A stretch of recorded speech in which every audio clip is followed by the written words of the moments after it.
السلام علیکم ویورز، میں ہوں صبا اور آپ دیکھ رہے ہیں میرے چینل صبا نور، جہاں میں اسلامی باتیں شیئر کرتی ہوں اور تھوڑا بہت جتنا ہو سکے آپ لوگوں کو موٹیویٹ کرنے کی کوشش کرتی ہوں۔ تو اگر میری ویڈیو آپ لوگوں کو پسند آئے اور میری کوشش آپ لوگوں کو پسند آئے تو پلیز لائک شیئر ضرور کر دیں اور میرے چینل کو سبسکرائب کر دیں۔ چلیں پھر شروع کرتے ہیں ہماری آج کی ٹاپک، سلام کے آداب۔ سلام کے آداب۔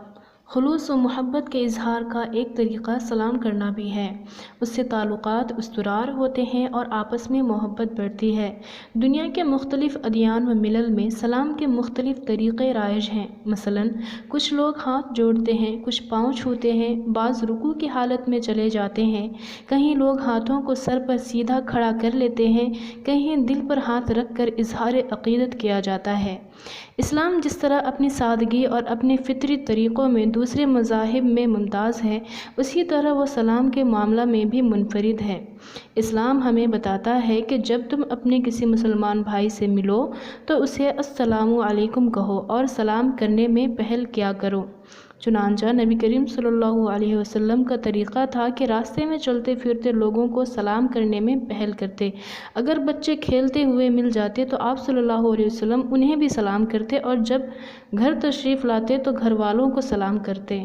قریب کے آدمی کو سلام کرنے کے لیے بدن کے کسی حصہ کو حرکت دینے کی ضرورت نہیں۔ اسلام کی سادگی یہی ہے کہ وہ خلوص و محبت کے اظہار میں بھی جذبات کو بے قابو نہیں ہونے دیتا۔ وہ ایک مسلمان سے کہتا ہے کہ جب تم اپنے کسی دینی بھائی سے ملو تو اس کے لیے سلامتی کی دعا کرو۔ سب سے پہلے وہ ایک اللہ کے تصور کو انسان کے دل میں جاگزین کرتا ہے کہ جس کے دست قدرت میں بھلائی اور نیکی کی کنجیاں ہیں۔ پھر وہ ان بھلائیوں اور خوبیوں سے ہر مسلم کو مرصع دیکھنا چاہتا ہے، اور جب ایک مسلم دوسرے مسلم کو سلامتی کی دعا دیتا ہے تو قدرتی طور پر دبے ہوئے نیکی کے جذبات ابھر آتے ہیں۔ اسی لیے حضور اکرم صلی اللہ علیہ وسلم نے فرمایا ہے کہ جو ملے اسے سلام کرو، اس سے محبت پیدا ہوتی ہے۔ اسلام ہمیں سلام سے پہلے کلام کی اجازت نہیں دیتا، اس لیے کہ یہ ایک بالکل فطری امر ہے کہ ہم السلام علیکم کے معنی اور مفہوم کو ٹھیک ٹھیک سمجھ کر ادا کریں، تو پھر دوران کلام میں گفتگو ترشی اور تلخی کی حدوں تک نہیں پہنچ سکتی۔ ذرا غور تو کرو، یہ آخر کیسے ہو سکتا ہے کہ جس شخص کو ابھی سلامتی کی دعائیں دی ہوں اس کو ہم ایک ہی نشست میں ایسی بات کہہ جائیں جس سے اس کی دل آزاری ہوتی ہو۔ حضور صلی اللہ علیہ وسلم نے فرمایا ہے، سلام اور اچھا کلام کرنا بخشش کا باعث ہے۔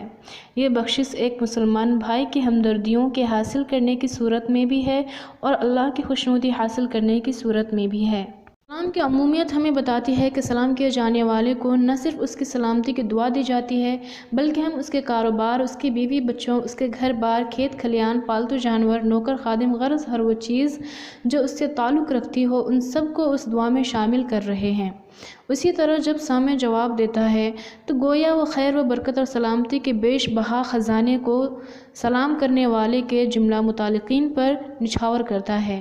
اب اگر دو مسلم ایک دوسرے کی اس طرح بھلائی چاہتے ہوں کہ اس کی کسی ادنا سے ادنا چیز کے متعلق بھی ان کے دلوں میں برائی کا شائبہ تک نہ ہو، تو پھر یہ کیسے ممکن ہے کہ وہی آپس میں لڑیں جھگڑیں یا ایک دوسرے کے خلاف بغض و کینہ یا شر و فساد کے خیالات کو اپنے دلوں میں پرورش کریں۔ نبی اکرم صلی اللہ علیہ وسلم تو ہر چھوٹے بڑے کو سلام کر لیا کرتے تھے اور ہمیشہ پہل کرنے کی کوشش فرماتے تھے، تاہم پہلے کون کس کو سلام کرے؟ اس بارے میں آپ صلی اللہ علیہ وسلم نے فرمایا ہے کہ سوار پیدل چلنے والے کو یا بیٹھے ہوئے کو سلام کرے، اسی طرح چھوٹا گروہ بڑے گروہ کو سلام کرے۔ جب کئی آدمی ہوں تو ایک ساتھ سب کو سلام کر لینا اور سب کی طرف سے کسی ایک کا جواب دینا کافی ہے۔ بعض لوگ سلام کے جواب میں صرف ہاتھ اٹھا دینا یا سر ہلا دینا کافی سمجھتے ہیں۔ شاید اس طرح سے جواب دینے والے سلام کرنے والے کو یہ بتلانا چاہتے ہیں کہ ہم تم سے حیثیت میں معزز و مکرم ہیں اور تمہیں سلام کا جواب دے کر ہم اپنی بڑائی اور دنیاوی عزت کو گھٹانا نہیں چاہتے۔ اس قسم کے لوگ دراصل اسلامی مساوات کو جھٹلاتے ہیں اور مسلم برادرانہ تعلقات کو توڑتے ہیں۔ ہمیں اس سے پرہیز کرنا چاہیے۔ اسلام میں آداب عرض، تسلیمات عرض یا اس قسم کے دوسرے جملوں کی کوئی قیمت نہیں۔ ان جملوں میں نہ صرف خلوص و محبت کی بو نہیں بلکہ اپنے معنی اور حقیقت کے اعتبار سے بھی یہ جملے لایعنی ہیں۔ اس لیے دوسری اقوام کے لوگوں سے بشرط ضرورت یہ جملے استعمال کیے جا سکتے ہیں، لیکن دو مسلمانوں کے درمیان سلام کا صحیح اور بہتر طریقہ وہی ہے جسے ہمارے پیارے رسول صلی اللہ علیہ وسلم نے ہمیں سکھایا ہے۔ اسی طرح مصافحہ کرنا بھی محبت بڑھانے کا ذریعہ ہے۔ مصافحہ دونوں ہاتھوں سے بھی کیا جاتا ہے اور ایک ہاتھ سے بھی۔ عام طور سے دیکھا جاتا ہے کہ لوگ مصافحہ کرنے میں پنجہ آزمائی کرنے لگتے ہیں یا دو میں سے کوئی ایک اپنے ہاتھ کی سختی اور گرفت کا اتنا اثر ڈالنے کی کوشش کرتا ہے کہ دوسرا اس کی قوت کا لوہا مان لے، لیکن یہ بالکل غیر اسلامی طریقہ ہے۔ صحیح اسلامی طریقہ یہ ہے کہ دو مصافحہ کرنے والے آپس میں اپنی ہتھیلیوں کو اتنا چسپاں کر دیں کہ دلوں سے محبت کے چشمے پھوٹنے لگیں۔ امید کرتی ہوں کہ آپ لوگوں نے غور سے سنا ہوگا، سمجھا ہوگا اور آئندہ سے ان باتوں پہ غور کر کے عمل کریے گا۔